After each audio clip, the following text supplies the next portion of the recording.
Hi everyone, my name is Chris from Meeple Overboard, and today I'm doing a solo review of Pocket Mars. This is a small box card game that is card driven and about trying to colonize Mars, get the best colony kind of going on. You could say thematically it's kind of trying to do what Terraforming Mars does, but gameplay-wise it is nowhere close to it. That is one of the first things that you ought to know. This is a filler range card game, but it has a few tricks to it. If you want a full rules explanation, then go and check my playthrough video that I'm posting simultaneous to this. It's 30 minutes. I play through an entire Solitaire game, me as the green heroes against the yellow computer yuckies. It is a fun game. It is very simple to play once you know how to play it. And really, you have 4 cards available at any time. 2 of them are in your hand, and you can play them for the top ability, and then 2 of them are set into what's called your prep module, and you can play those ones for their bottom ability. And then at the end of a round, after you've played one of them, then you have to draw back up. You draw from the computer player's prep module, and then out of these 3, you have to decide which one of them to put back into your prep module. So you can either play these cards from hand or these cards from prep module next turn. It is pretty simple, but there are a few steps of rules that you have to get used to. And I think that my first complaint about the Solitaire mode is that the rulebook, especially with the original version, which is what I have boards and cards, I know that Gray Fox Games is doing a reprinted version of it. I've looked at the PDF rulebook online for their new edition, and it seems to have the same idea that the rulebook states you'll want to be familiar with the multiplayer version before you look at the solo rules. Well, I don't think that's necessary. I don't like what it does is it creates a layout problem, right? Particularly what I had to do was with the old version, you had to print out a separate PDF of Solitaire rules. And a lot of portions in here say to cross-reference back to the original rulebook. So I'm looking for my endgame scoring in here, but I'm looking for the computer player's endgame scoring in here. I'm looking for rules clarifications for anything I do here, and some of these things are going to contradict that. And then this is going to also state that these building abilities, right? If I play a card onto this building, I get to activate it. But if the computer player has this card remaining, the ability that they activate is different than the normal human player's version of it. It is a little bit organizationally confusing. I don't like it when rulebooks have this 2-player variant or 1-player variant call back and forth. Go to page 7, and then go to page 2 for this rule. I think that's one of the problems I have is I bought this game to really only play it Solitaire because I've heard mixed reviews of it multiplayer, and we've got other games that I want to play multiplayer, but I want some nice little strategic feeling, small setup, short length solo games that I can play on my own when other people just aren't available, and I want to bust out something without a lot of setup. And that's what the strength of this game is. I find this decision to be very interesting. Which card do I want to stick into my prep module? Which cards do I want to leave remaining in the computer player's prep module?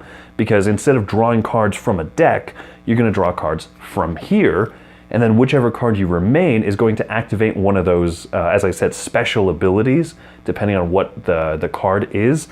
And so I like all the decisions. I like trying to get my cubes from Earth, which just means off my spaceship card, onto my spaceship card, and then put them from the spaceship card onto these different buildings. And I like the little number play. If you play a card with a higher number than the building or a higher number than the previously played card, you can start adding these from your spaceship out here. And it's not a game of a ton of points. It often will come down to like 12 to 14 points or 17 to 16 points. It's usually very close. So I like what they've done with the solo mode.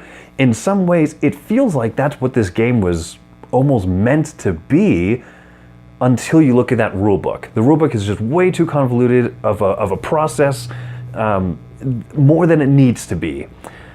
That being said, once you learn the rules, it's really not too tricky. The game does come with these player aids, which is going to be very helpful for you as the human player, right? Your actions on one side and your victory points on the other side.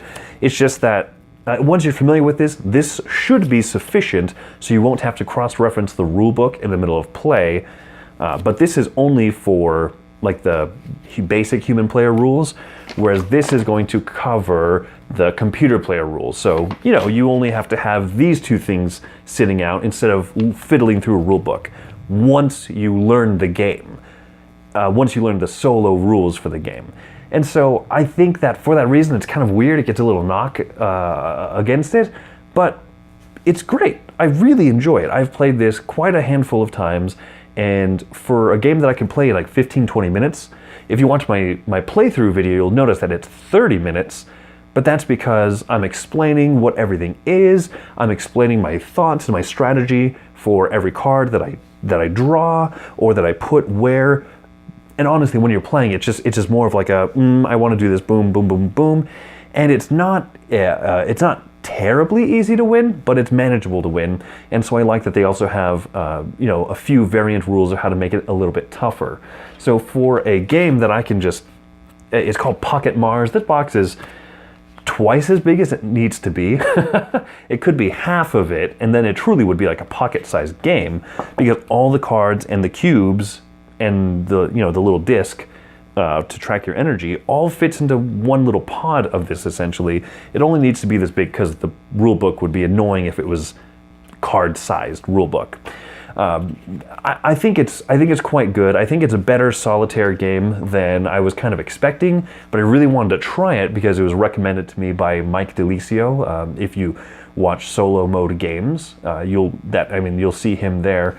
And so he recommended it. I thought he's kind of an expert on the subject, and I'm glad that I pushed through the rulebook. I'm glad that I pushed through a few things that made me a little bit wary about it, but I think that you should check it out. The game's also going to have a few upgraded components with the new edition from Gray Fox Games and everything.